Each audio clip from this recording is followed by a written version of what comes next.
I love you with all my heart, with every molecule, with every atom. I love you on a subatomic level. This is going to be the very last time I try to marry you. I'd rather die than disappoint you. On the most important day of his life, Philip Brainard, the world's most absent-minded professor, made a few little mistakes. Oops.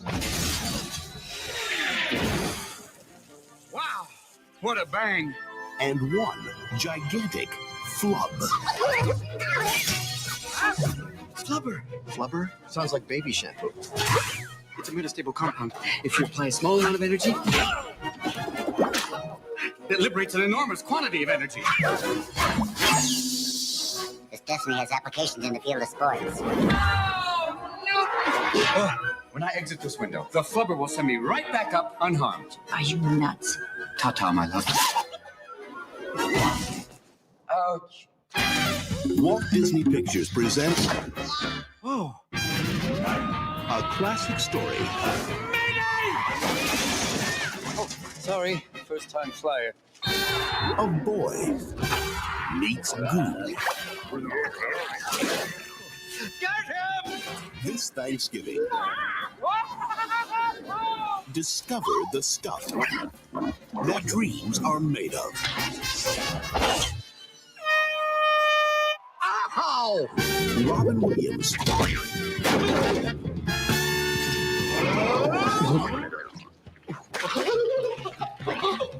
the deck!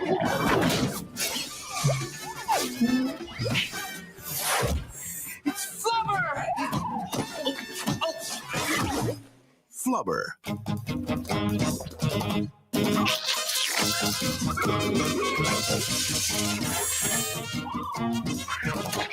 Oh, boy.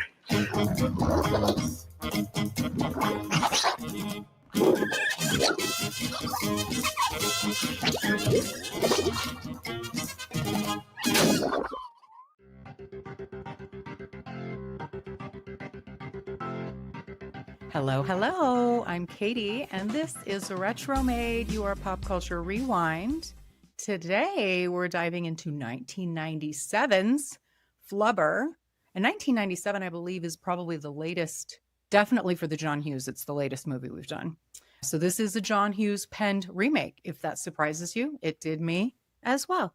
I will tell you, I experienced a first in show history watching this movie. Stay tuned to find out what it was. Now, I am very happy to introduce a new guest to the show. We have Dustin from the Retro Movie Roundtable podcast. I was privileged to join Dustin and Lizzie on their show to cover Rocky from 1976, excuse me. Little movie. Anybody heard of it? So go on over there and check out that episode, as well as all of their other retro episodes. And I think we had a really interesting discussion about that classic film. Now, Dustin, first of all, welcome. Yes. Welcome to Retromade. Hello. Good evening. Secondly, I loved what you mentioned recently, which is that you believe that the point of any movie is to make you feel. What you feel is up to you, but if you feel something, then it is a success. I love that. Tell me more about that and something we might not know about Retro Movie Roundtable.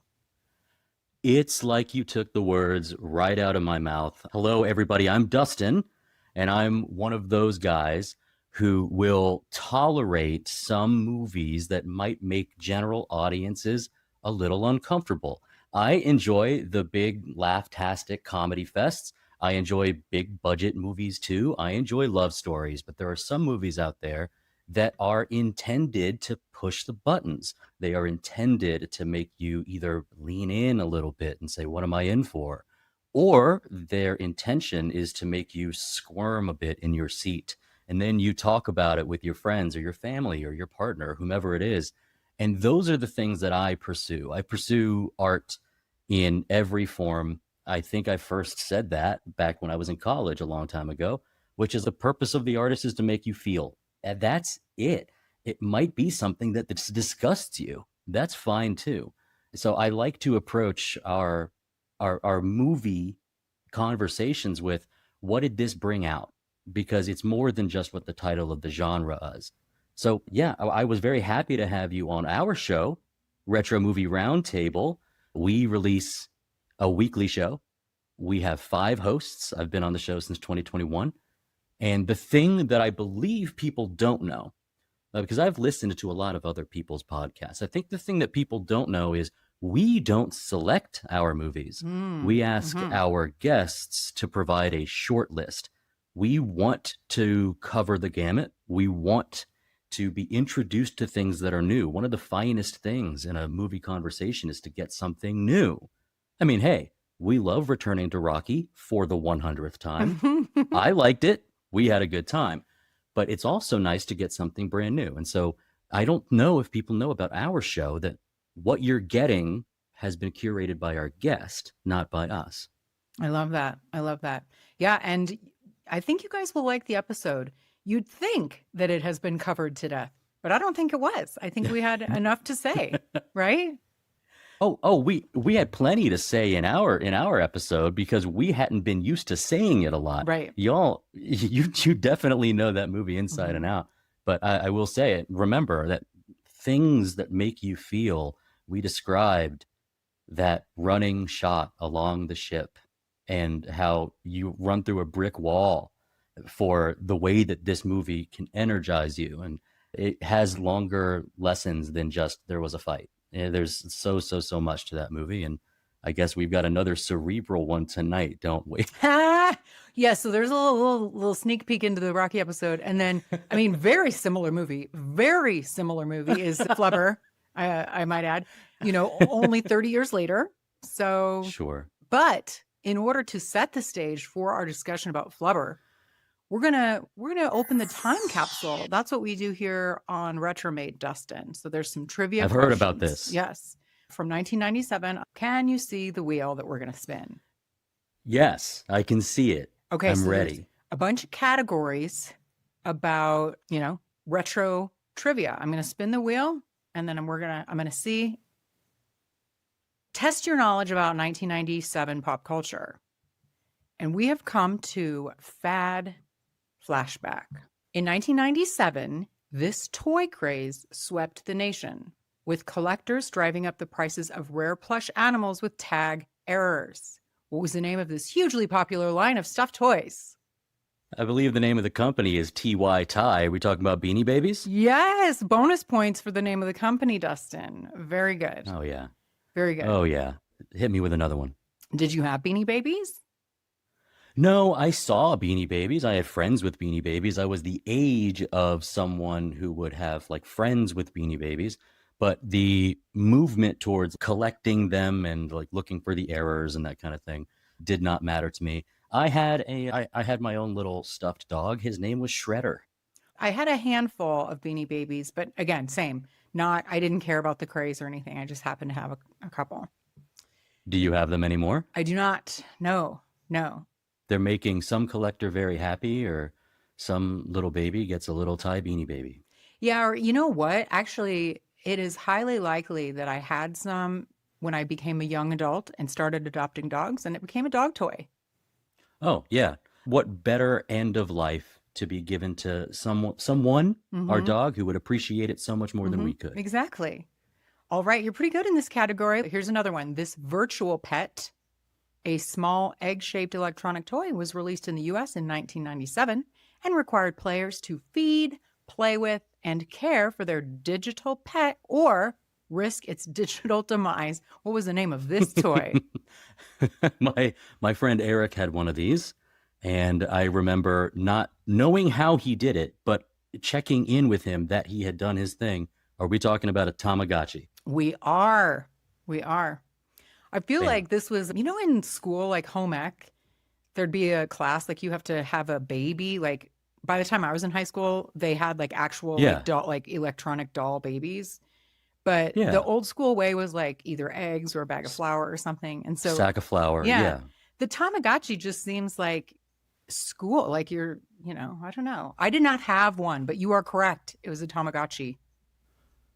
Yeah, I think I know that in We're the Millers, they allude to that practice as oh, this is my summertime project to keep this thing quote unquote alive. Mhm. I remember that. I did not have that practice, but I think that would have smashed that success just like I'm smashing this trivia contest. Yeah, indeed.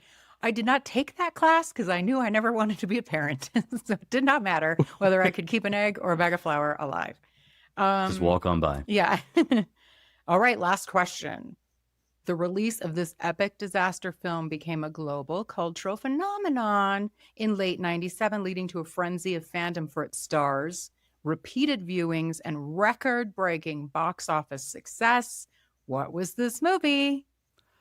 I have a feeling you are not talking about Volcano. I think you said late 97, right? Mhm. This has got to be Titanic. It's Titanic. It's Very good. Titanic. Very good. You got 3 out of 3. Let's see if you can keep it going with another category, Dustin. Okay. We have... I don't know how I'm stacking up against your other guests or against the other members of my show that have graced your podcast. Well, we're not done yet. I'll let you know. But so far, so Uh-oh. good, Dustin. The category we've landed on narrowly is boombox bangers. And this is fun because 97, I'm in high school in 97. So I know this very well, this era of music. All right, we're going to talk about the top 5 Billboard Hot 100s for the whole year. Okay, that's where we are. Okay. Firstly, before I give you any clues, do you have any guesses as to what any of these songs are without clues? I don't think so. I Okay. think clues will get me there. Maybe I can come up with some artists. I think, let me think, 97, we are looking at Backstreet Boys and 98 Degrees, but not NSYNC yet. That I know. Oh, I know okay. that we're looking at Bone Thugs and Harmony had been out for the last 2 years. Mhm. This is the year that Biggie passed. So I wonder if he shows up here. But I think I need the clues. Give me the clues and I'll get more confident. You're pretty warm. But the question is, this is the number 1 song of 1997. This song was originally a tribute to Marilyn Monroe, but rewritten in 97 as a tribute to Princess Diana. I got it. It's Candle in the Wind, Elton John. Yes. Yeah, very I good. got it. I remember that because I didn't really know who Marilyn Monroe was at that young age, but I remember hearing the news of Princess Di, and then I remember that it was a big deal for Elton John to kind of re-release this. I am surprised that it was the number 1 song, but that sympathy goes a long way. It was huge. Yeah. And her death. Yeah. That was probably the biggest news story. So hopefully we don't come to that category. We'll skip it if we do, because that's like the biggest news story of 97, I believe. All right. Number 2 song. This massive 97 hit was the second single from this female artist's breakthrough album titled Pieces of You. What was the song and who performed it? Female I don't artist. think I know this. You do or don't? I have an idea. Okay. I have an idea. I'm going to ask you a clarifying question. Something else. Does this female artist go by her first and last name or just her first name? It's just one name. Is it Jewel? It is. It is, Jewel. Is it You Were Meant for Me? It is.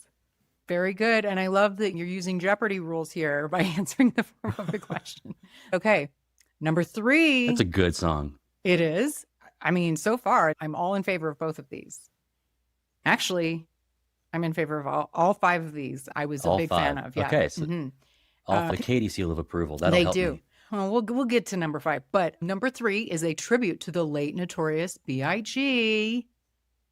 This song by Puff Daddy and Faith Evans spent an impressive 11 weeks at number 1 and finished at number 3 on the whole year-end chart. What was the title of this song? I don't think I know the title. I can hum it. I think you said it. Yeah, back when he was Puff Daddy, it uses the Police bass line that every step you take, it Yeah. uses that. Mhm. I know the song. It probably has something generic like I'll be with you or I'll be watching you. It's something similar or it's off, but I know the No, song. you're very close. It's I'll Be Missing You. I'll be missing you. And Yeah. I couldn't have loved this song more. To break, I'll be missing you. Somebody tell me why. One that morning when this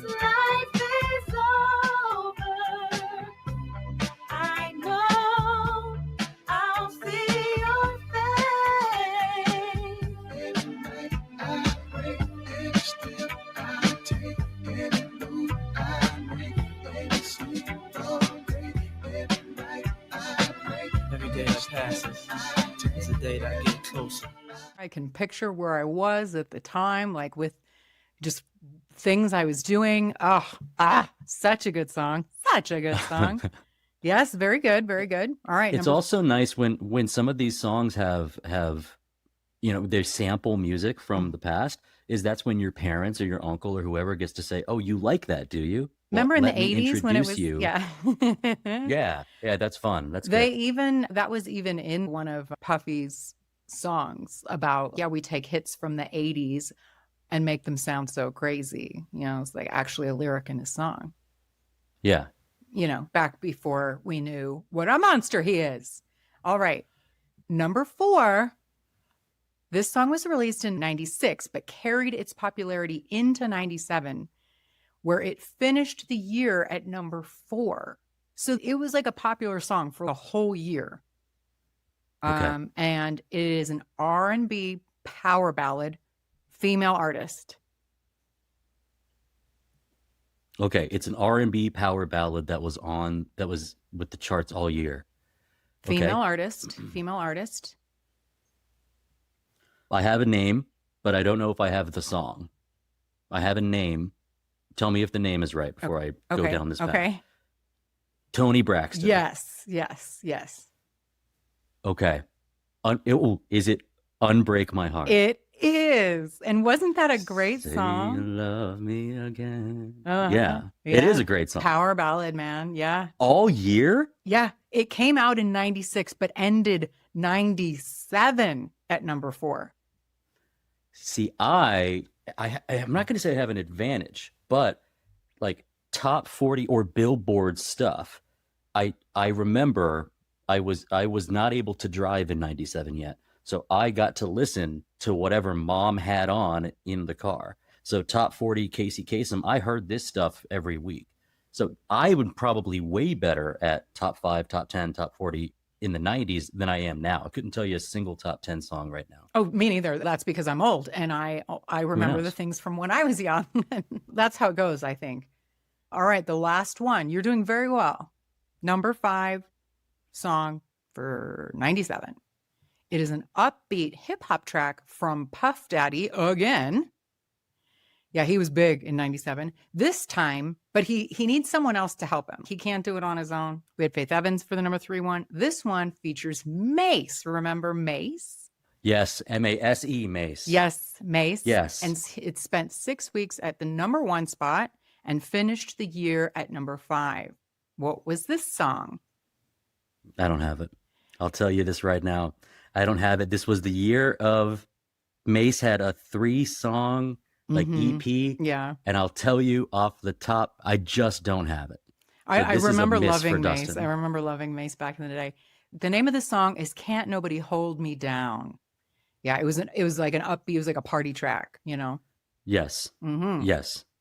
Very, very good. So far, you get a sticker, Dustin. You're doing very good. Very good. Oh, come on. A star. Yes. A star. We'll do one more category. You are getting some good categories, I gotta say. So this category is big screen, time machine. I'm excited about all the categories, but I'm looking now. Can Dustin come out to play? That is toys and electronics. Oh, okay. I mean, hey, I'm good with all of these. Yeah. I could play a trivia game all day. Okay, so big screen time machine. 5 trivia questions, 1 for each of the top 5 highest grossing movies in the theater of 1997 on the big screen. Okay. Do you have any guesses before we get clues? Big movies. Just what the top 5? Yeah. Okay, Titanic was number 1 that year. Yes. Okay. I know that. I also know this, that we were still in the era where comedies could break the top 5 or the top 3. Mm-hmm. It wouldn't be for another 8 to 10 years where your comedies barely crack the top 10. I think Jim Carrey's Liar Liar is up there. Is it? It is not. Okay, maybe it's top 10. But it is in the top video rentals in 97. So it must have come out a little earlier. So you're in the right era. Okay, let's see. What else came out that year? See, I'm just, without a clue, I'm just kind of stabbing at 97. I'll give you clues, but you've done well with Titanic. Yeah. Batman and Robin Nope. was 97. Nope. I think. I mean, It probably was, but it was not on the top 5 movies.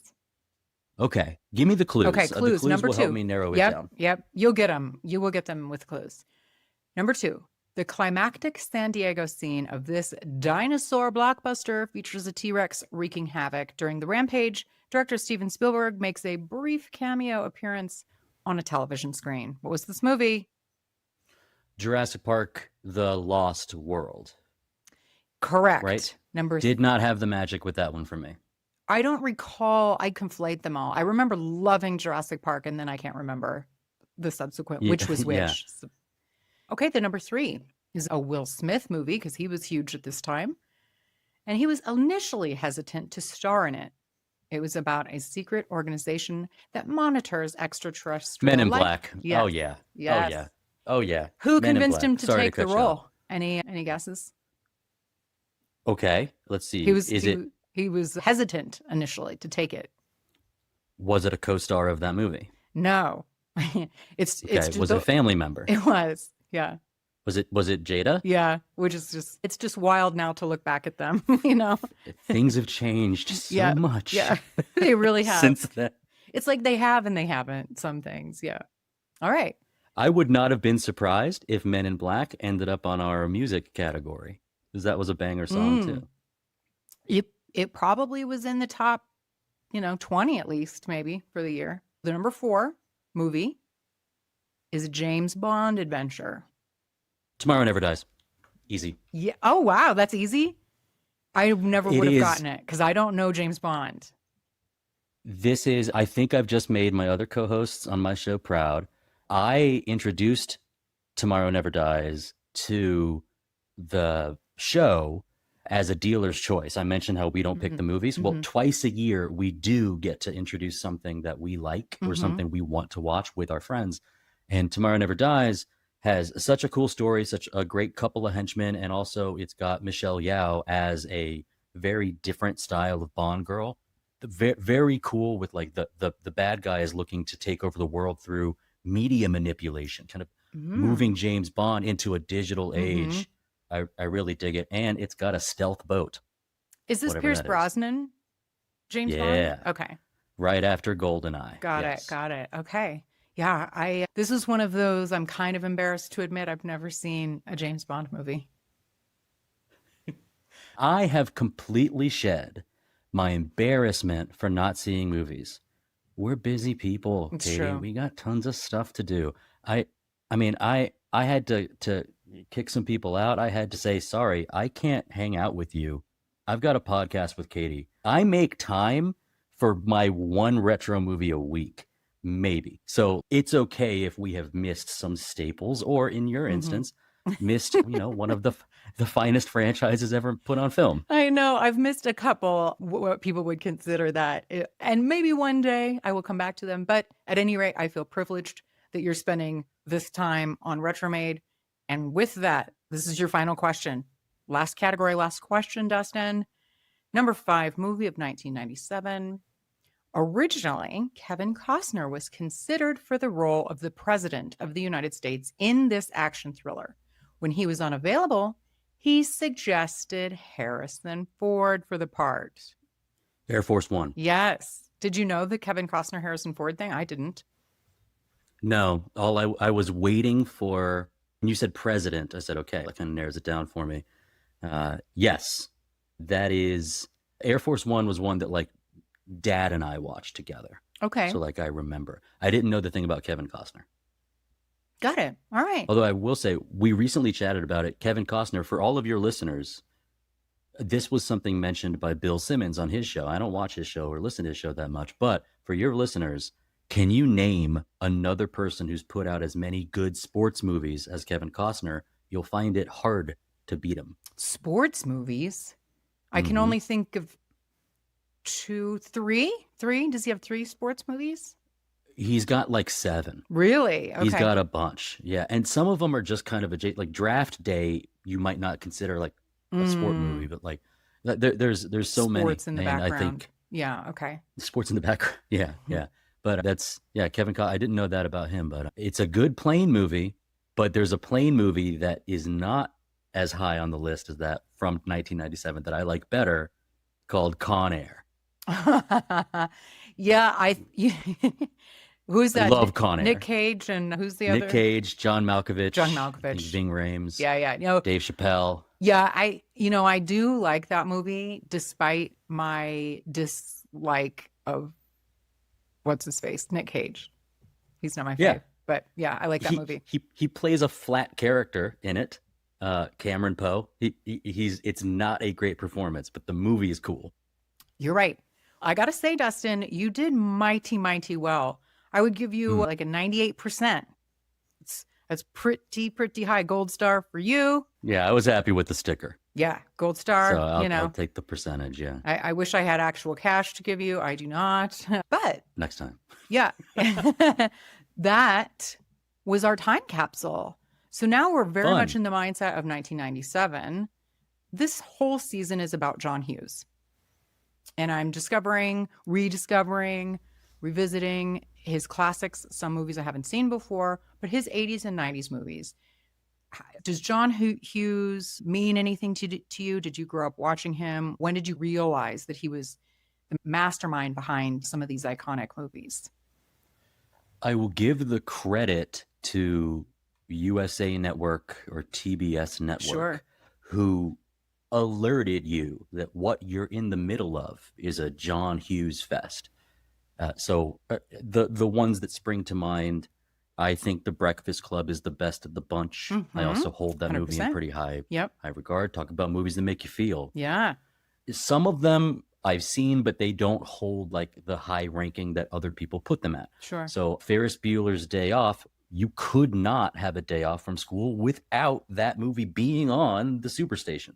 So you know that movie, and eventually I got tired of that movie. Okay. 16 Candles and Pretty in Pink both fall into the cute, exist, but I don't long for them. Same. And then with some of our other like things that are John Hughes, like he did the screenplay for but did not direct or something like that. Some of them were surprises to me. You had shared the theme of the season, and I looked at it and I said, what?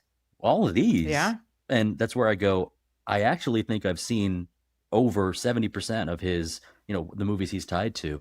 But there are some directors, there are some writers who it's important to like watch their stuff, to be involved in what they have put out into the world.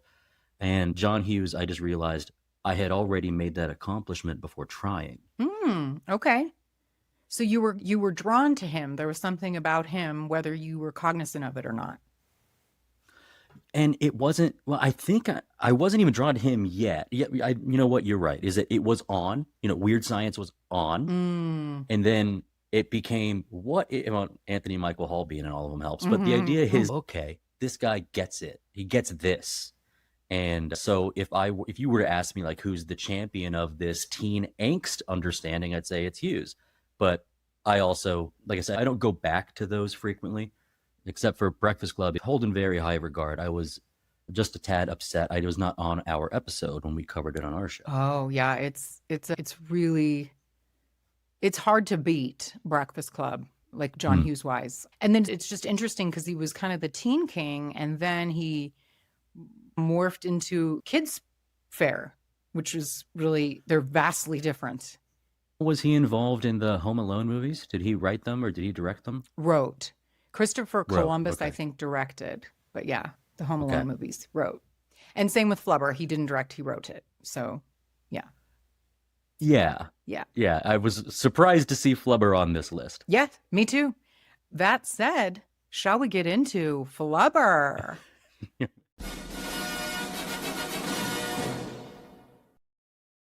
So ready. Okay, you guys, this came out November 26th. 1997. So, Thanksgiving time, which is upon us almost. PG movie, and it's the kids' fair that I was referencing. Now, this movie is a remake, as I alluded to in the opening. This one has a 5.3 on IMDb, and the original movie that it was based on, 1961, has a 6.7. And I think that's very telling. The director, as I mentioned, is not John Hughes, it's Les Mayfield. And I was unfamiliar with that name. I don't know if you're familiar with him, Dustin. I like to say honestly, when somebody like you just said doesn't mean anything to me, and Les Mayfield is a name that I did not know. I didn't either. So when I looked him up, he's done a lot of like a documentary about the making of a number of movies. So he's done a lot of that. And then this is kind of his jam. He directs comedies. The ones you would have heard of would be like The Man, Blue Streak, and most famously probably Encino Man, which I loved. I liked Encino Man. I also liked Blue Streak. That was one of those, I think, I don't know when it came out, but I watched it around the year 2000. And I thought that was a good watch. Yeah, I believe I've seen it and I just can't recall. There's too many other things in my head. John Hughes rewrote the original Bill Walsh screenplay based on a short story by Samuel W. Taylor. I know this is kind of a lot. So the short story by Taylor was called A Situation of Gravity, and it was originally published in 1943 in an issue of Liberty magazine. And Walsh, who wrote the screenplay based on that short story in 1961, he gets credit for this movie because he wrote the original screenplay on which this was a redo. It's a mouthful. I feel like I'm not saying it all correctly. But while he died in 1975, he did receive a posthumous credit. Are you familiar with either Bill Walsh or Samuel W. Taylor? I feel so privileged to be on this show, and my other co-hosts will be jealous of what I'm about to say. I spent time preparing for Flubber. I love it. By specifically going back and watching The Absent-Minded Professor. Did you? I was going to ask you if you've seen it. Okay. I wasn't going to. And if you would have said, Dustin, you've got to prepare hard for a movie. Which one are you going to spend an extra 2 hours on watching a movie from? It would not have been Flubber. You would have given me 100 guesses. I wouldn't have said, I really need to do a deep dive into Flubber. But I did.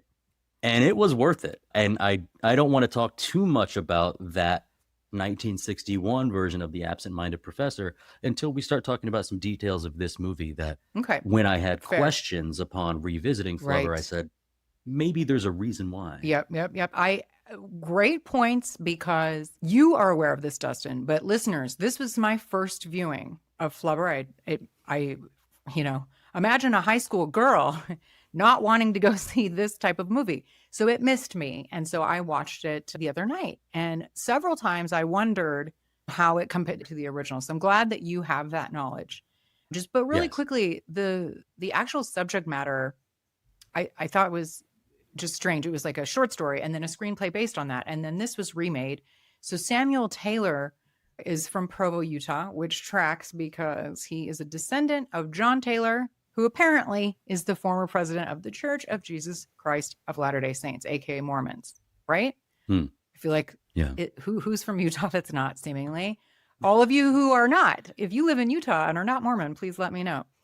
Now, Bill Walsh, who wrote the original screenplay, he also wrote the sequel. Did you know that there was a sequel to the 61 movie called Son of Flubber in 1962? I did know that, and please don't judge me. Is I said to myself, I think I'm flubbered out. Yeah. I'm not going to watch Son of Flubber. Listen, I think, Dustin, I would have judged you if you had, to be honest with you. Right. I got to go down this. I got to learn more about Flubber. Son of Flubber. Bill Walsh produced a lot of 60s and 70s classics like Mary Poppins, Bedknobs and Broomsticks, and The Absent-Minded Professor. So he was more of a producer, it seems. So anyway, that's the writing and directing staff. Now, if you are like me, listeners, and you have not seen this movie, or if it's been 30-ish years, here's what it's about. Having already missed his wedding to his beautiful sweetheart, Sarah, twice, the happy absent-minded professor, Dr. Philip Brainard, is struggling to come up with a brilliant invention to save Medfield College from closure. However, as good things come to those who wait, the eccentric inventor stumbles upon an innovative but highly unstable formula for Flubber, a mysterious rubber-like hybrid elastomer that can lift objects, bouncing and stretching as if it had a mind of its own. And of course, this unique but untamed creation catches the attention of the ruthless rival, who is bent on getting his hands on the extraordinary substance. But first, he will have to catch it. Can Dr. Brainard protect his invention? Yeah, hilarity ensues Yes. as we see how Flubber affects our little community Oh, around dear. these two colleges. Oh my God. I'm sure a lot of you haven't seen this. And so sadly, people are probably missing this episode, but I will try and convince a number of people to listen to it anyway. I have ways. Because this cast is extraordinary, is it not? Robin Williams is extraordinary. Well, I not would say. necessarily extraordinary in this movie, but they are, I think there is a lot of acting talent. Perhaps that talent wasn't used to its full potential in Flubber. I wasn't being overly critical of Flubber.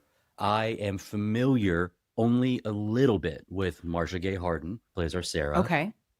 Only a little bit. There were, I think, SVU, Law and Order SVU. Yeah. that She I was somebody, recognized her she had from. a recurring, yep. Christopher McDonald is great in everything he's in. Mm-hmm. We know that. Will Wheaton, the son, I've seen him in things since. But then I would laud the performances of some of our other bit characters, even though they're not on screen that much. But I don't have the knowledge of their acting chops beyond Flubber. Okay, let's talk about it. So first, I mean, obviously we have Robin Williams, who we don't need to talk about his body of work. He plays our Professor Philip Brainard. Marcia Gay Harden, as you mentioned, plays Dr. Sarah Jean Reynolds. And I think, let's see, she won an Oscar and had a number of nominations. She was nominated for her supporting role in Mystic River, and then she won for her supporting role in Pollock. And then she's a very, very, very familiar face, this Marcia Gay Harden. And then, like you said, Christopher McDonald, he's trying to get the girl, his old. So he and Professor, I'm going to use their real names. Robin. I'm going to say Robin. Mr. Steal Your Girl. Yeah, he is Mr. Steal, trying to.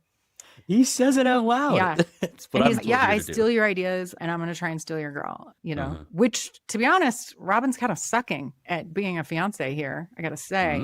Yes. But We'll have anyway, to get so into Christopher that. McDonald plays Wilson Croft, who is Robin's former partner and is the nemesis, shall we say.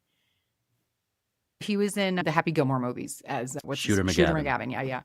But then Thelma and Louise, he plays Thelma's shitty husband, Daryl. Yeah. He just has such a face. And then one of the popular shows in 97 was Veronica's Closet with Kirstie Alley. And I had heard of it. It didn't watch. Yeah. I did really like it, but I don't think it lasted very long. But it was popular during its run. He was a regular playing a character named Bryce in that. So that's Christopher McDonald for sure. He is also, remember, I'm the guy that kind of leans into the movies that some people don't particularly love. Requiem for a Dream. Are you a fan or no? I have no opinion because I can't recall. I know I've seen it, but I can't recall anything of it. Yeah, it is one where some people would say, well, then you're lucky, because it is a movie that puts suffering and it puts anguish front and center. And it's artistically done, but he plays a character. I think his name is Tappy. He plays like a infomercial, fast talking, like selling you audio tapes. That tracks, yeah.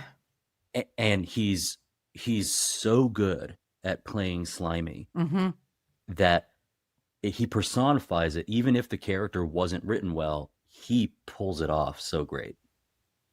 Yeah, I can believe it. We'll get into what I feel about this character. There's a character named Chester Honecker. So there's like two rival colleges, Medfield College, he's Will Wheaton's character's dad. So he's like the rich college donor guy that I'll just give it away. I think this was a completely unnecessary plot point and character. Yeah. Like we didn't need to have him. But anyway, he was played by Raymond J. Barry.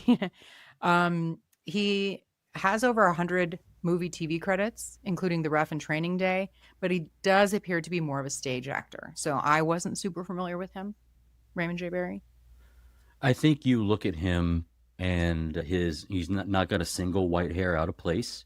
He looks like he sleeps in that suit because he's comfortable in it. And I think he portrays a subtle power that you then go, why are we trying to add this weight, this heaviness like this heavy character with henchmen to this seemingly children's movie. Did we need it? And we can play around with that later. Mm-hmm. So speaking of his henchmen, now I love here.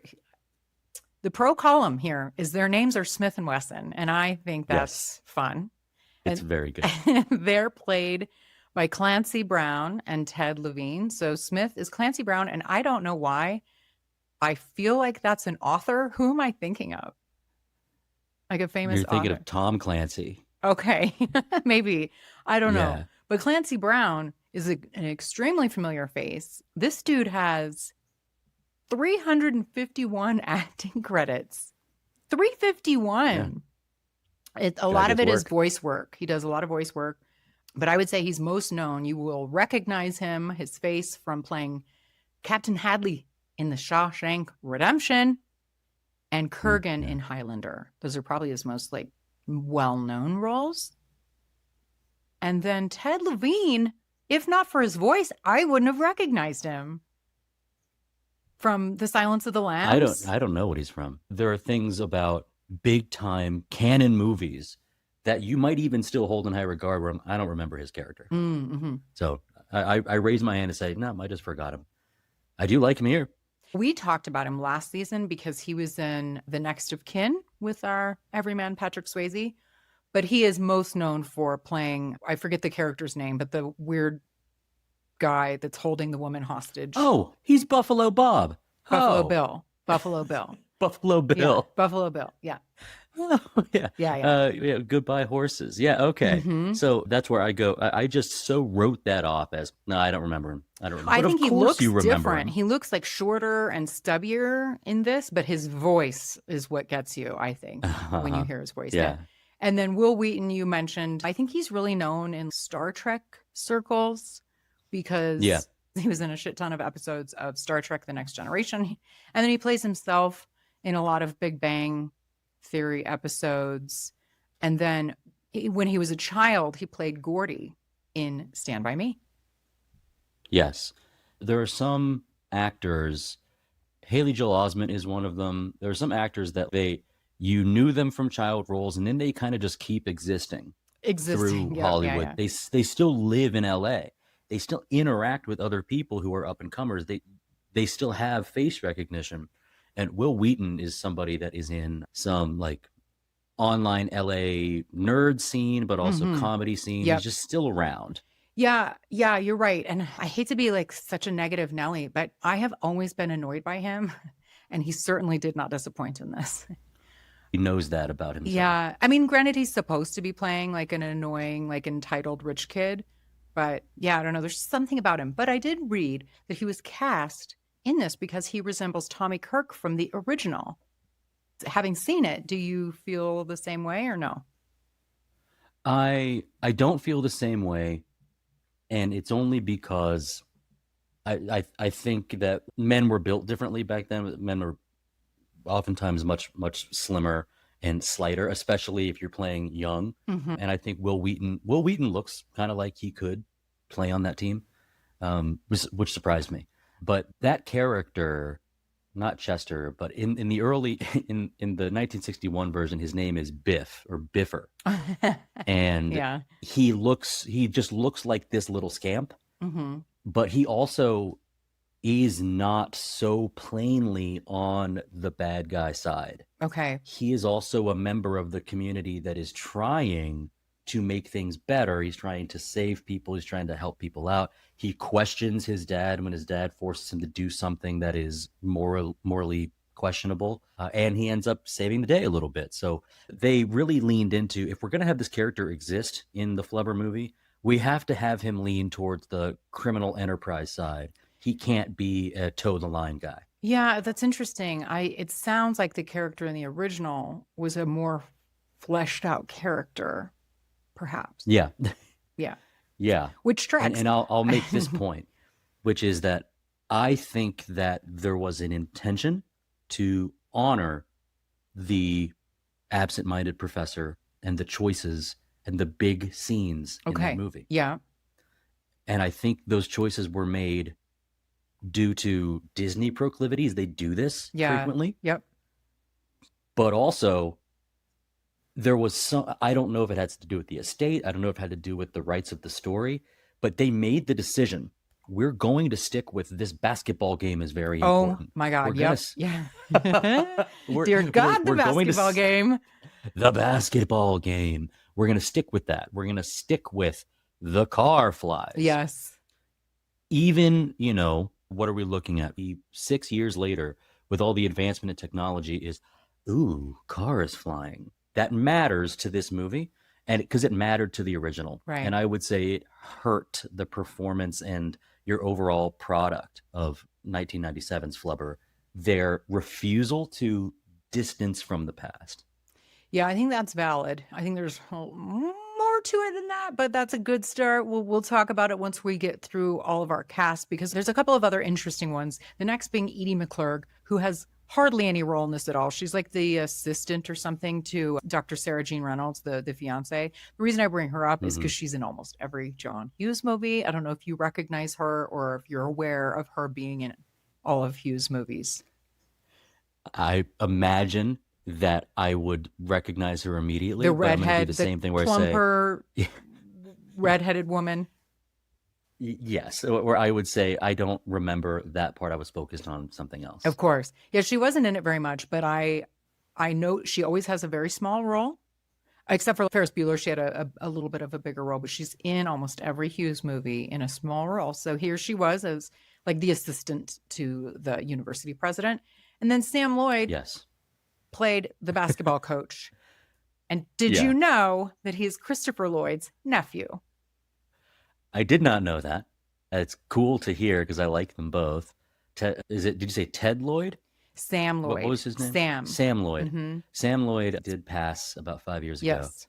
but I know him from the TV show Scrubs. Yes. Which was a great portrayal of a very well-written character. Agreed. That was just hilarious every time you saw him, and I would say that he nailed every single line he had in this movie.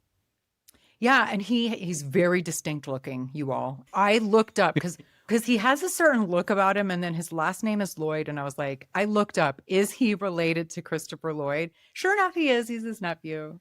And then we have the weird, I shouldn't say weird, it was really kind of cool. Weibo is like a floating smartphone of sorts that seems to be sentient as well. And that is voiced by Jodie Benson. And I don't, that doesn't sound familiar to me at all, but she voiced a very famous Disney character. The Little Mermaid. Yeah. Yeah. Yes. Indeed. Yes. And a good voice performance here too, with a fun little character. A character like that, you might think to yourself, am I going to get sick of this little floating trash can? And I think they introduce far more depth than you certainly would have expected. I don't know if they needed way more to. to Weibo than you would have thought at Way first. more to Weibo. Right. Yeah. Agreed. And was it necessary? Not sure. Could this movie have accomplished what it needed to in 85 minutes, 80 minutes, maybe? Yeah. But they made these choices, and we got Flubber for it. They did. And then there was an uncredited appearance by Nancy Olson as like the secretary at the Ford company when they try and sell this flying car. And she portrayed Betsy in the original, who was the romantic lead. Yes? Correct. Yeah. There was no Dr. Sarah Reynolds in The Absent-Minded Professor. Instead, in 1960, 1961, or I guess based on the original short story, it would have been crazy to have a woman as a full professor. So instead, Betsy was the secretary of the president of the company. Yep. She was not academic. She was the secretary of the college president. So we did advance there. But she played a secretary again in this one. But I love when movies have little nods with the original characters playing someone else. And then lastly, I was really, I guess I shouldn't be surprised because I think there was a lot of like the cast members I think were pretty talented in their own right. And then we put them all together and we could have had something really spectacular. And then add that with Danny Elfman doing the music. I mean, a really big hitter in scores and compositions for TV and movies and stuff. Did you know that he Maybe I'm like the last person to know this, but I didn't realize that he was originally the lead for Oingo Boingo. Yeah. Yeah, Oingo Boingo. He's a talented musician in his own right, but he's also, I think when I've listened to Oingo Boingo, I felt like, it's kind of experimental, and it makes sense that your lead is a extremely talented savant when it comes to orchestration, but none of their music I ever enjoyed. I remember specifically looking at a playlist of Talking Heads, Oingo Boingo, Porno for Pyros, 10,000 Maniacs, and I was just like, this was all introduced to me like by my dad, and I was like, Dad, I like a lot of your stuff, but I don't really dig this. Maybe it deserves a second chance, but you're on the money. Danny Elfman is a top 3 composer for me. There are many that deserve to be on that Mount Rushmore. I don't think anyone would argue against John Williams. I don't think anyone would argue against Hans Zimmer. Oh, Hans Zimmer. I think he's my favorite. Yes. I don't think anyone would go against, who else am I thinking of? Alan Silvestri. Let's think of Lord of the Rings. Yeah, there's Howard Shore. Number, yeah. But Danny Elfman has so many great ones, including being involved with another Robin Williams flick. I think he did both. I think he was involved in both of Toys and Hook. It might just be Hook. Oh, okay. But Hook has an incredible soundtrack. Did you have something else to say about Danny Elfman? Because I'm about to turn this car upside down. Right. I was just going to mention that perhaps, so there's a John Hughes connection, because Weird Science, the theme for that movie was written by Oingo Boingo. Weird Science, like that. So that might be why he was able to get Danny Elfman. And then I was just going to mention he's a known collaborator with certain directors like Sam Raimi and Tim Burton, and then Gus Van Sant's Academy Award-winning Good Will Hunting and Milk, just to name a few of his like really big works. So I'm sure what would you like to continue on with he was also Edward Scissorhands. Like Tim Burton, there's a lot of he was Batman. Yep. That was that was Elfman.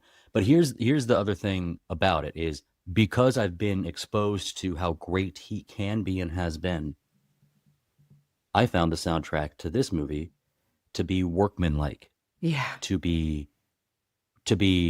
game manager. Like, I'm the second string quarterback. I will hand the ball off a billion times. I found this to be like, it exists, right? Breakfast machine music. Like, yeah, that he's written a better theme for Breakfast Machine. And then what we got was music that fit, but it certainly did not stand out to me. No, not at all. For all of his greatness, this was just, I'll take the check. See you next year. We're just about to get into like really the meaty discussion, but I feel that way about everybody involved in this movie. Every single person involved in this movie. Now, it did perform well at the box office. It cost $80 million and it grossed $178 million worldwide. So it was a box office success. What is your history with Flubber? You recently watched the original. Tell me about your overall thoughts on all of this business. You know, I mentioned that I've got a bit of a background with emotions, with anxiety, fear, suspense. I'm a cerebral watcher of movies. I don't have a large collection of things I've seen. I've completely cut myself off from some things. Fast and Furious does not matter to me at all. Never seen a single one. I had stopped watching every Marvel movie right before Ant-Man. I can easily cut myself off from stuff that I've been there, done that. So I like things that are new, and I like things that make you think. And I like I said, I like to come in really cerebral. So of course, what better movie for you to have me on for cerebral discussion than Flubber? Right. Hey, you really picked gets it. us. Well, I have something to say about that, actually. No, I did pick it. You're right, I did pick it. But I said, how am I going to approach this movie with searching for themes? Let me unravel some mysteries. What are we looking for as far as like beneath the surface? Because on the surface, this is, to me, a kid's movie. I saw it when I was a kid. I wanted to see it because it looked like a kid's movie. It was marketed as a kid's movie. Look at this funny face Robin Williams is making, and he's holding a little green guy. Mm-hmm. The trailer's filled with the little green guy, the little flubber. I think that Disney and many other movies since this time period have adopted a style which is, look at this thing. Here's this thing. We recently covered Lilo and Stitch on our show. And I just thought this movie is just an example of show off Stitch. Show off this little cute little marketable thing. And I don't hold the same connection to that movie as some other people my age. And so then I looked at Flubber and I wanted to go because, ooh, look, there's a little thing. And what do we get? I'm about 15 minutes in. Ooh, there's this little guy. He's kind of moving around. Oh, he kind of tickles it. It kind of makes sounds. Isn't that fun? And then, an hour in, you get a 2.5-minute conga line and Forgot about big that. Yeah. Copacabana dance scene with all the little flubbers bouncing around and dancing. One of them is wearing a dress. One of them is spinning around on the record. And that's where I go, this is just Disney saying, okay, what do we pack the trailer with to get the kids in, get the families in? And it worked. Oh, a bunch of this little green guy. So yes, I did drag my parents to go see Flubber. It worked. And it did not hold a special place in my heart as I grew up. I just remember it existed. It was kind of neat. Robin Williams was doing a lot of his Robin Williams thing. And then I just kind of moved on. So then it came up for this show. So let's reevaluate, watch it again. Let's study a bit. Let's remember what homework was. And then let's take a look back into this other movie too. I did not look back into the short story, but I found that like there's some stuff that I think this movie, I'm able to point out things that I might consider a mistake, or point out things that I would say, why was this done? And there are other things that I think are cute, is how I'll put it. Like it does not surprise me that it did a good success in the box office, but it certainly to me doesn't hold a candle to any of the other Disney films that have become, heart canon for us. Right. Because it doesn't meet the mark. It exists, but it's just not quite there. Yeah, it's interesting hearing you talk because you're right. They marketed it in such a way. I feel like it was almost bait and switch because yes, it made money, but I would clearly with the IMDb rating, no one holds this in high regard, and I think we've come to expect more from Disney. Now, I will say I generally am not, I struggle with kids' movies that I didn't grow up watching, and therefore there was no nostalgia. Revisiting now, I can be like, well, yeah, it's got its problems now, but, I grew up loving it, even if it wasn't that great. So because of that, I really, really tried to, or I like to think that I tried to be open-minded with Flubber. And I got to say, we started off very promising, in my opinion, with the opening credits. I was like, hey, that's creative, using like the formulas and the science and math. Chemistry. Equations math. and stuff like that. And so that's the credits. And I'm like, okay, well, that's cute. There's some effort put in here. And then the opening scene really had vibes of Honey, I Shrunk the Kids. We're seeing who this person is that we're about to be introduced to with all of his inventions and his, experiments and stuff like that. And that was all great. But that's where it ended for me. Spoiler alert, you guys. Like that was the best part of the movie. And I started rolling my eyes immediately when I'm learning that this dude is incapable of going to his own wedding 3 effing times. To a president, the president of a university. He's got a flying computer that follows him around everywhere. And I know she has a crush on him. We'll get to that. But I know this is a kid's movie, but I started rolling my eyes. Then we get to the Flubber, the green slime. I'm like, great. We get to it pretty quickly, 15 minutes. Yeah, we're there. So that's good, I guess. But like, is it a slime that can be separated and sprayed onto things? And then when it's put back together, it's like one of those, what do you call it? Gizmo, a mogwai. It like seemed like a mogwai. Is like it had. We'd be lucky to get a mogwai or a gremlin in this. It had a personality and a voice like Gizmo. Like it was sort of trying. So I'm like, is this a living creature? Or is this slime? Because It tried to toe the line of both, and my brain was like, no, no with this. It failed at this endeavor. The thing that it needed to do was get butts in seats. It did. The movie is not about Flubber, the little guy. The movie is about this hero, our Phil Brainard, who has a quality about him that is not one that could potentially be a redeeming one later. Right. Being forgetful, based on the story, The Absent-Minded Professor, being forgetful is not the thing that ends up saving the day for you ever. It can't. Right.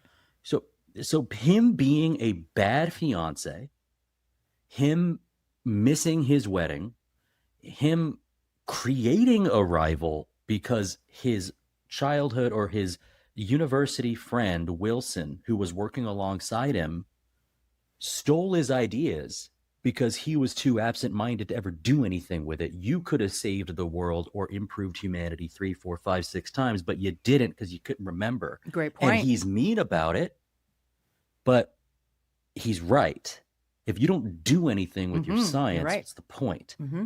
And so while Robin Williams is a father to a whole generation and is a meaningful actor to many, myself and Lizzie, a co-host of mine, like we hold him in such high regard. Dr. Phil Brainard is not. He is absent-minded.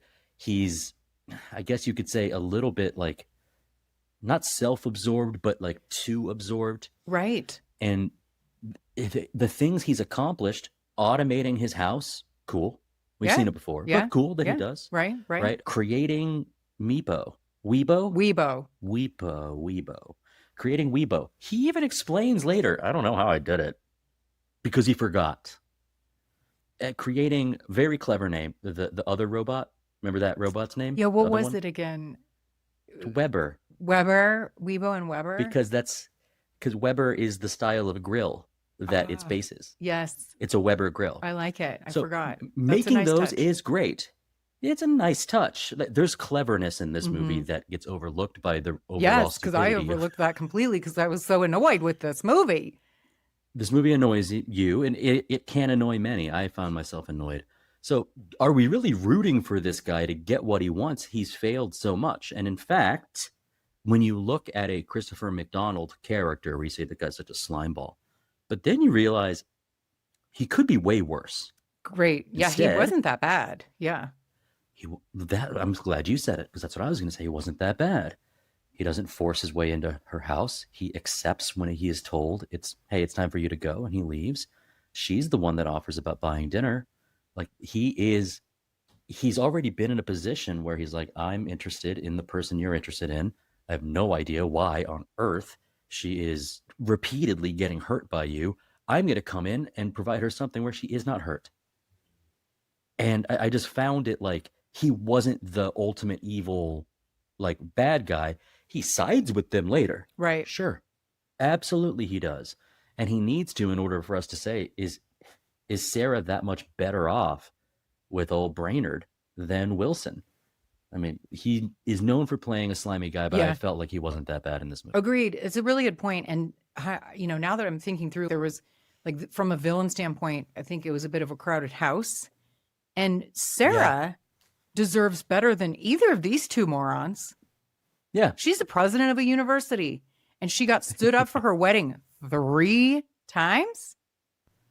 And was Robin Williams, because I struggle when it's a movie I haven't seen before with the character's name, the professor. Brainard. Yeah. Brainard. Phil Brainard. Yeah. So were we supposed to believe he goes back and forth about being able to understand emotion in humans, and then saying that he loves Sarah so much and that's why he's absent-minded or something. And so it's like, well, are you supposed to be diagnosed with something because you don't understand how to interact with humans and you don't understand emotion? Is that a diagnosable thing? or not, because in the same breath, you then go on to say that your emotion of love for her is so much. That's why you're absent-minded. None of it made sense. So our show is clean. We don't cuss on our show, but I'm not on our show. You're I'm not. on your show. Yeah.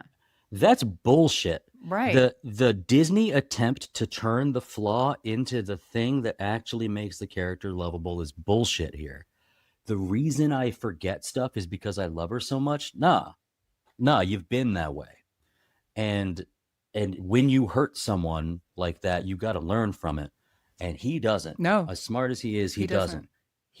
It's why it's kind of hard to root for him. You What can't you're root rooting for him. for is fun. You're rooting for fun things that you see on screen, which is what the movie's doing for you and your children. Is look at this fun thing. So I wanted to bring up another movie. There are movies like this. I am thinking of The Princess and the Frog. I'm thinking of, gosh, there's a couple other Disney titles. I mean, Mulan to an extent. There are certain movies where the character flaw ends up saving them in the end. Oh, okay. Here's the thing. Got it. Here's the thing I love. The one that stands out the most is a movie I hold pretty dear because it was the first movie I took my little sister to see, is Wreck-It Ralph. You ever seen Wreck-It I Ralph? have not seen Wreck-It Ralph. Wreck-It Ralph is sweet. It is a sweet movie, and there are two protagonists, and both of them have flaws. And the way that they succeed in the movie is by embracing their flaw. You haven't seen it, so I won't spoil it to you. But it's a super Disney message, and Disney felt compelled. We have to make the absent-minded part somehow like a good thing about this character, and they failed. It's bullshit.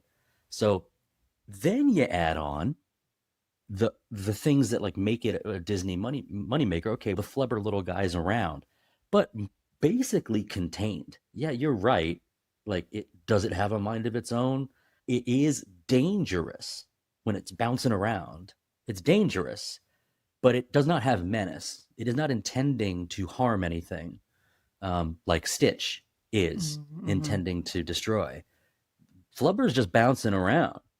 Then what we find is most of the involvement of the concept of Flubber in this movie is based on the crystalline Flubber, but that gets turned into the liquid Flubber. Spraying the Flubber on stuff is the superpower, is what happens. The scene where Flubber gets out, he doesn't cause any problems at all. He dances. It's total bait. It's just bait. It got you in. And now we'll use this spray gun or this squirt gun or whatever. We'll rub it on our hands to be able to bounce or to be able to punch really hard. And that's it. The movie kind of shouldn't be called Flubber. Right.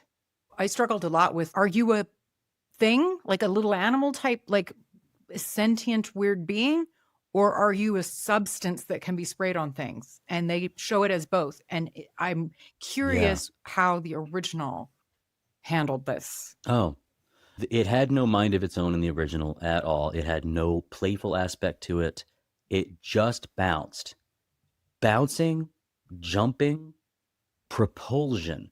This movie, I would say, one of its pros, it uses science language well.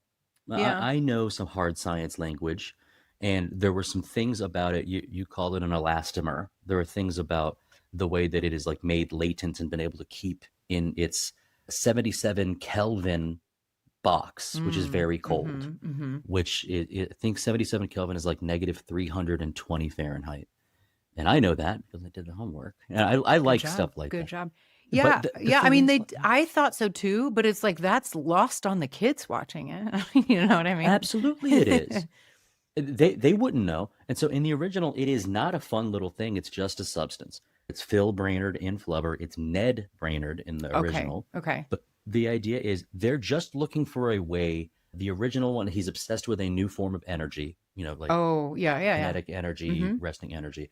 So the idea is if you introduce this to that, then you can get this new form of energy, and that turns into propulsion. Propulsion allows the car to fly. Allowing the car to fly means big buku government bucks. Right. That's the direction.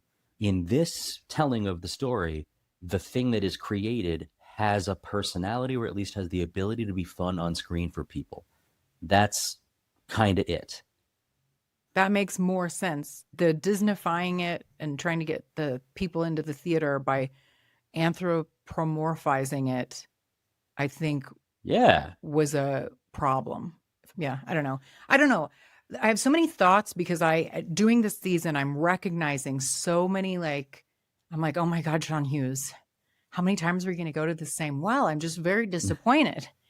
Like the inept goons that get what's coming to them inadvertently, but in a really uninspired way. It was phenomenal in Home Alone. And I get to some degree, like sometimes at work, you're lazy and you don't put all of your effort into a project. You just get it off your to-do list or whatever. And I get that, but I'm not an artist. I expect more from Hollywood. I feel cheated when Hollywood, they turn in their homework half-assed, like the morning of or something. That's what this kind of felt like. And it I guess it showed me that even like a very talented writer, as we see John Hughes in something like The Breakfast Club, when you go back to the well so often, and I'll get into some of the examples by what I mean with the well, it was just, I think this was supposed to be like a magical, fun little romp. I'm not a kid, but I could have even recognized that now. It was just really a reminder to me that, dang, I've done a few movies now where Hughes is just kind of missing the mark with the heart that he used to have. I don't know. Like Dennis, did you see Dennis the Menace or Beethoven? Yes, I did. Like it seemed. Both of those were originally ones that I potentially wanted to cover. Okay. However, I see what you mean, and I'm not going to remove blame from Hughes here, but he is dealing with a movie that is based on another Walt Disney Productions movie from 46 years before that has very particular structure and things that he must have been instructed must stay in. And so I believe he was likely working with constraints. He was working within, like, we need you to put this product out. And the story that you might want to tell might have to do with human emotions, or it might have to do with these people. We're dealing with essentially all adults in this movie, which I think is also a little interesting, except for the little boy which even that, the setups with the boy that sees stuff in the window, like, I think that was a really weak setup and there wasn't any payoff. It wasn't funny in any way. Oh, he sees the flying car through the plane window later, but there was no stakes at all with anything. That's huge, is that there were no stakes. And that, I think that's why we brought this up earlier, is the stakes for us, most of the movie were this big baseball game. Basketball game. I said baseball. Or this big basketball game where we go, are we supposed to care about this a lot? It was a big deal in the earlier one, right? But in the earlier one, was it shown that the one college's team looked like junior high school kids? That's a legitimate question. Like, one team is like college kids and one team is like the chess club of a junior high school. Let me reverse this train a bit and say that one of the very first credits you get when Flubber, like, its end credits roll, is the second unit director who did the basketball game, and it says his name. And I'm glad I'm not going to say his name because I think he did a dog shit job. Basketball can look incredible on film, and he did a bad job with it. Second, yes, it is meant to be a mismatch. Yes, the other school, I forget the names of the schools right now. Other school is on a huge undefeated streak. Their school, in the original, their school is not like the schlubs. In the original, the kid is kicked off the team, and the kid, Biff, is a star player. They need him or something. And elevates him, or elevates the team to be good. Yeah. This team would not have been good with Will Wheaton on it. So they really make it an imbalance. Like, I see they probably did that for comedic effect, but it was like, again, there's no stakes. There's no chance this team could ever win. And making you bet, like, making the ball bounce, that doesn't give you talent. Yeah, like, just a bouncy ball doesn't somehow win a basketball game. And so I was like, that has to have been from the original, this basketball game. Being able to jump from anywhere and dunk the ball is an unbeatable advantage, and that's what they use in the original, and they use it quite a bit here. Like, having dribble fast doesn't really do much. However, like, the point is, the Flubber compound was used to win the game, But like by accident, selfishly. like the kids don't even know that they're just by accident making baskets. It actually has nothing to do with whether or not the teams care about like this rivalry, which has never been, it's always been one-sided. Right. It's always been about, in both films, it's been about the bet between Sarah or Betsy and Wilson, the other professor. Right. And there is a very intentional scene in this movie where Will Wheaton asks, wait a second, you're betting $10,000 on the other team? That's actually a huge issue in the first movie. Oh, okay. Is that there's so much that they honor from the original, which is why, just to backtrack a bit, I don't feel like we even got to see Hughes's shot at this movie fully. I think he was too constrained by honoring what was already done. Betting against the team that Biff played for was a huge turning point for that Biff characters. I can't believe you would do that. And it's the same amount of money. It's $10,000, but that's a lot more money. Interesting. Yeah, that's really interesting. Mm-hmm. Yeah. Thank you for being very generous with the constraints that John Hughes had. I think that I'm seeing it a little bit more in a negative light because I've been doing the show and I've now done Dennis the Menace and Beethoven. And even in those, I could see him just rinse and repeating a ton of gags and a lot of the comedic antics with the henchman or like the bad guy and having unnecessary superfluous characters. And I just don't think that the gags were original in any way. He could have, again, it was just uninspired. It was like he had this homework assignment that he did the morning of. And, I guess I just think he reused everything from Home Alone like 3 times over. So I feel like the Dennis the Menace and Beethoven were sort of like the Timu of Home Alone. And that Flubber is the Sheehan version of that. Like it's so far removed. It's just, let's throw everything I've done and pull out the pieces. And then having Weebo essentially be like the best friend character that has a crush on him that ends up coming in at the end, a la Pretty in Pink. Candles. That too. Pretty in Pink, 16 Candles, and Some Kind of Wonderful. It's like, John Hughes, come on. I didn't laugh once. I didn't even chuckle. I laughed once. I tell you what I laughed at. Yes, please do. Before I get on that very point. Curious. It was, I'm not laughing at the very particular aimed at kids jokes. Late 90s, touching a butt is funny. So there's a lot of butt gags in this movie. Yeah. I don't laugh at that stuff. That's right. Being bonked by a golf ball or a bowling ball. First of all, that dude's dead. And that's what I mean. Like those were just reused, but in an uninspired way. But Home Alone nails it. With some exactly. Of like the torch on the head. Like they nail it. Exactly. So well. It was brilliant in Home Alone. Yes. So I'm not laughing at that stuff. When I want to make a little niece or nephew or like a friend's kid like laugh, I'll take something soft and bonk, and that makes children laugh because that's the point. Children love, especially babies, love repetition. They recognize it. I recognize that as funny, and so that's funny. Bouncing, falling, pratfalls. Oh, that's funny. I like that. I like that when Bugs Bunny does it. I like it when 90s cartoon Rugrat does it. I like it. I like it when anybody does it. Oh my gosh, the person in a business suit just fell down. That's great. Like we get that, right? What I laughed at in this movie was after the bonking scene, they get back and they're getting dressed down by Chester, the big bad boss. And he asks what happened. And they describe it. He goes, "Were you guys drinking?" And they go, "No." He goes, "Were you guys drinking?" And he goes, "Oh, I had 2 beers with dinner," and he had a white wine. It's so innocuous. Yeah. Because that's the like tiny bit of adult humor what you say. Or something. Yeah. That's what you say if you're pulled over. Yeah, I had a glass of wine. Glass of wine with dinner. Yeah, for sure. I did laugh at that. I laughed at that one. I thought that was pretty good. That's fair. And I'm a guy that's generally critical of alcoholic humor. I thought that was good. But yeah, I think we were talking about John Hughes. You said I was being generous, and I was. Is that I'm just trying to say like why I think what we're trying to do is get around to the point is, why did this movie fail on so many fronts? And it's because there was a purpose. It failed on cinematic fronts and it made more than double its money. Mission accomplished.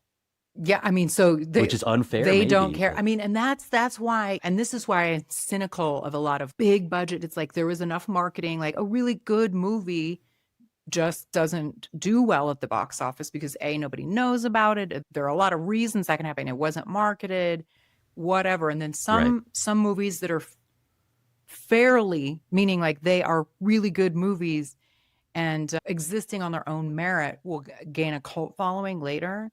Whereas this, I put in we're clearly just trying to make a buck. Just another movie.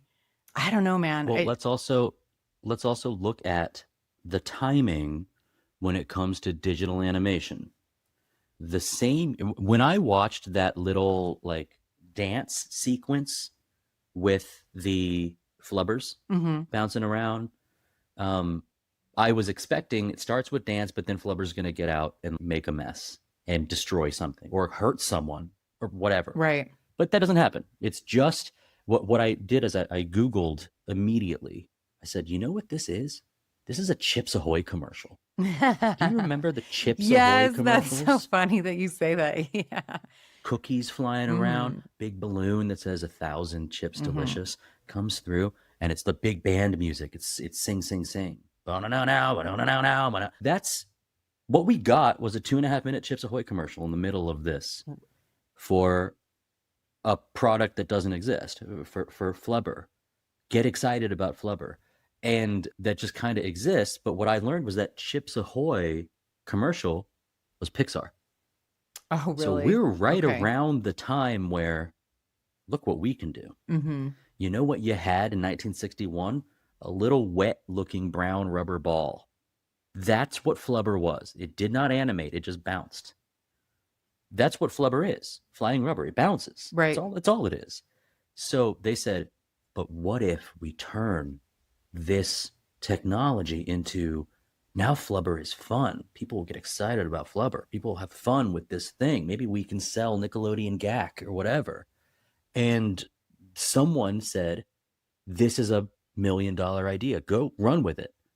And it worked. So that's where I go. It worked for the business. For sure. Are we happy about our product?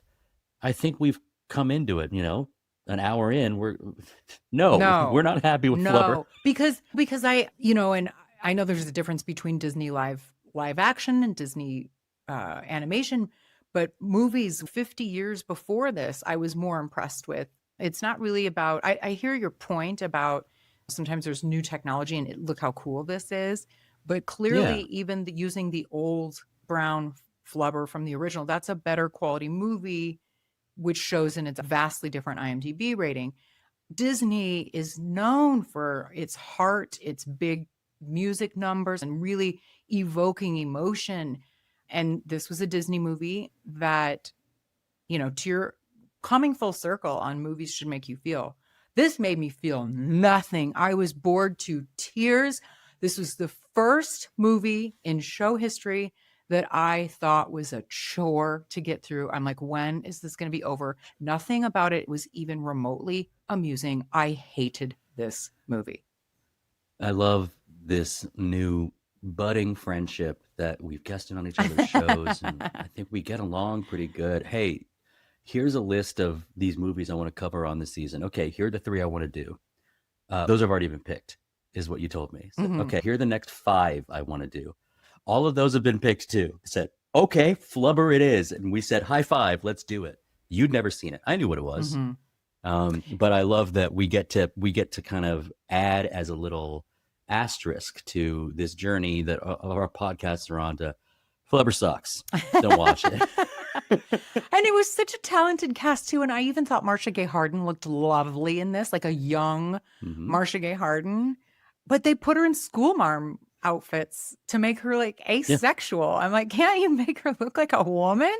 I don't know. Come on. They just failed at every point, everything that I was hoping for. But anyways, I think Flubber might have invented a few technologies though that we now know, right? Like a Roomba like smartphones, like whatever Weibo was, AI, even sentient Would AI. Yeah, would we have smartphones today if it weren't for the concepts introduced in Flubber? Flubber, e-scooters. Yeah, he rides his little scooter. Yeah. Yeah, I remembered the So Danny Elfman also did the music for Pee-wee's Big Adventure. And Yes, he Pee Wee did. Yes, Herman he in did. his Yep. house. Uh-huh. Pee Wee Herman in his house has a breakfast machine, and that's an incredible 2.5 minute score. And we didn't even get our best from Elfman. We got our worst from Elfman. No, So it's like the musical number. yeah. I was like, when's this going to be over? know. I'm not entertained. I know. Mhm. And I was worried, Dustin, because I can't remember. There was a way that you said something about, and maybe you were being facetious. You were like, you're in for a treat. And then I was like, oh my God, is he going to be mad? I was like, does he love this movie? And I'm going to shit all over it. No, in fact, it's one of my favorite things about these shows, and my co-hosts know it just too well, is that I will put sugar and honey over my words for an hour 10. And then we get to the end where we give it a rating, and I unleash with venom, and they're like, Dustin, what did you do? I'm like, I put on a good show Yeah. for a bad movie. Yeah. Yep. Which is what we have here. Just a few little bits of trivia before we go. I did see in the opening or something Great Oaks Entertainment. And I remember seeing that in movies of this time. This was their final film before shutting down. They don't. No shit. Yeah. Yeah. Yeah. Gee, I wonder if there's a connection. Yeah. And then I guess the name Medfield from the college name comes from Medfield, Massachusetts, which is a town where Walt Disney liked to vacation. Oh, makes sense. And so Professor Brainard, John Hughes always wanted Robin Williams, but there must have been something. He must not have gotten along well this whole time, which is not unusual for John Hughes, as I'm learning, going through his filmography. I read as soon as John Hughes made peace with the Walt Disney Company, he immediately cast Williams in the lead, but he had lined up some other choices in case he didn't get his way. And that included Christopher Lloyd, Jeff Goldblum, John Lithgow, Tim Allen, Jerry Seinfeld, John Goodman, and Sir Patrick Stewart. Can you see any of those being a better Professor Brainard? The last 4 or 5, no. Will you read the first 3 again? Christopher Lloyd, yes, because he's done the Back to the Future. Yeah. Goldblum, John Lithgow. Yes. Tim Allen, Jerry Seinfeld, John Goodman. No. Patrick Stewart. Yeah. No to those, but Lithgow only because I think the world needs more Lithgow. Yes, I love him so much. Yeah. He's brilliant. And this is where, like, we were also right around this time of The Nutty Professor as well, and followed up by The Clumps. Is that there's this like idea of how do you make stuffy academic fun, and it's been done a lot, and Making them bumbling idiots somehow. Yeah. I don't know if any of them are really classics, but they exist. And so seeing Christopher Lloyd, I think that would be fun. Maybe there's some other casting choices that could have been fun as well. This is something that I think is important about Robin Williams. You're going to get an amount of Robin Williams no matter what. This character of Brainard is either fully on like Asperger's, I cannot interact, normal things do not, like I have uncomfortability interacting with you one-on-one, or he is eclectic, eccentric. He is fun, like kind of wacky professor. Right. But I don't think you can be both, and I think this movie fails at it. But what you do get, what you always get, unless we're talking about 1 Hour Photo, is we get a little bit of that Robin Williams, Good Will Hunting. He's actually done some great dramatic roles. But what you're going to get if in a comedy is Robin Williams just being Robin Williams.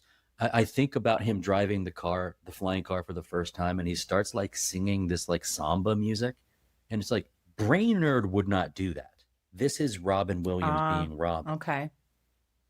And in a way, that's okay. Mm-hmm.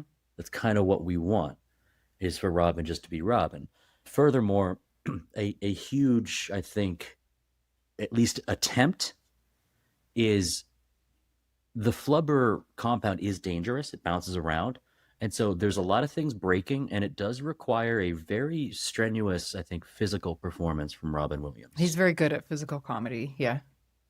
One that, now that I say it, I don't think Christopher Lloyd could probably do in the same way. But like, Robin Williams is forced to kick and jump and dive and do a lot of things that are fun. And he's, I think, always, the way I look at him, he's like deceptively in good shape. Kind of like Steve Carell is deceptively in good shape. That's a great way of putting it. Yeah. Mm-hmm. Because Robin Williams is too. And I think the movie that solidified that was Hook. He's in good shape to do some subtle stunt work in there, or at least to seem like he's not at the age that he was. Right. 1 Hour Photo came out 10 years after this. Robin Williams is not a young pup. Mm-hmm. Mm-hmm. Yeah. Yeah. Yeah. No, I think he was, I'm not mad at Robin Williams. And now I did see a few other casting what ifs for Wilson, who is Christopher McDonald. So Daniel Stern apparently was originally cast, but turned it down. It's interesting because he seems to usually be the bumbling idiot like he was in Home Alone. And then also Tim Allen was offered the role, but he was busy filming for Richer or Poorer with Kirstie Alley, I believe. And also he was still doing his home improvement show.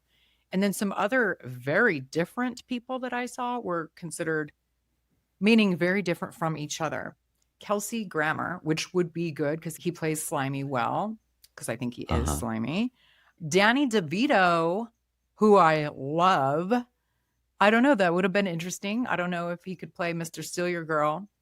And then Steve Martin also. What do you think of those? Okay. Love Steve Martin. Love DeVito as the guy who's going to shut down the college. Yeah, yeah. Not as Mr. Steal Your Girl. Mm-hmm. And then Daniel Stern, what is the name of his wet bandit, his sticky bandit? Yeah, it's the Marv wet and... oh, yeah. Yeah, Ooh. Marv and... Sorry, that yeah, happens shoot, all the what time. is it, Marv? It is, you're right. I don't even think I could have it. come up with Marv. Or maybe he is Marv. I think he is Marv. And Joe Pesci is someone else. Anyway, yeah, I could see him being Brainard. I think Daniel Stern as Brainard could be fun. It's Harry and Marv. I don't think I would have got that. Harry and Marv. Yeah, anyway. Yeah, I would have forgotten it. But yeah, I think I just wanted to make sure that there was enough of an attention on Robin Williams' ability to do physical. And then I just don't know if you beat Christopher McDonald with that. He's good. Yeah. It's like a guy that seems like he's had every advantage. He knows it. He's unapologetic about it. Right. And in this case, he's also a brilliant scientist too. Yeah. He has the right look. Sarah agrees to go out with him right away. Yeah. I mean, he's, conventionally attractive, and he has that like Ivy League look to him. Like, I think he was really well cast. Shooter. Yeah. Dustin, I cannot thank you enough for joining me to talk Flubber and some pop culture memories from 1997, which you did very well on the trivia. What are your final thoughts on Flubber, and then where can we find you? My final thought on Flubber came out about 10 minutes ago, which is that this movie sucks and you shouldn't watch it. Yeah. I said it many times the show, more times than I normally do, is that this movie exists and it made money. So it did its job. It did its job. That's fine. We have been gifted with so much since then, and there's a reason why nobody waxes nostalgic about Flubber. I hope someday we will cover a movie that we could say is universally liked. But Flubber is not that. If you want to go to Positive Town, if you want to hear us talk nicely about all types of movies, when I say us, I mean me and Russell and Brian and Chad and Lizzie and Rebecca. We are playing every week with a new movie that has been handed to us by a guest over at the Retro Movie Round Table. That's like Knights of the Round Table. And we have been making a lot of friends recently. We've got return guests. We have new guests every year. We do countdown episodes very soon. In fact, right around this episode releasing will be when our top 10 movies of 2015, that show will release. So we consider retro on our show anything that's 10 years old or older. which makes you feel a little old. Yeah, it sometimes. does. Yeah, yeah. But some people define retro as certain decades. Mhm. Some people define retro as when you grew up. For us, it's just got to be over 10 years old. And so every year is the new retro. A 2015 movie is now 10 years old. Sorry, guys. And now we're going to look back at the top 10 of that. So we've got a lot of fun over there, and we generally talk positive until I get a hold on a movie, and then I'll really let it have it. Yeah, gosh, please go listen to the folks over at Retro Movie Roundtable. It's very similar, but yes, you're right. I can be pretty critical over here when it's due, but I also give praise where it's due, but just not for Flubber. But that is it for Flubber, a movie that should have been a full bounce, but instead left me slogging through what was honestly the first real chore to watch for the podcast. If you made it through this episode, you probably had more fun than I did watching the movie. So for doing that for you folks, please rate or review Retromade on whichever platform you are listening. And, if you're watching on YouTube, thumbs it up and or comment pretty please. And until next time, be kind, rewind.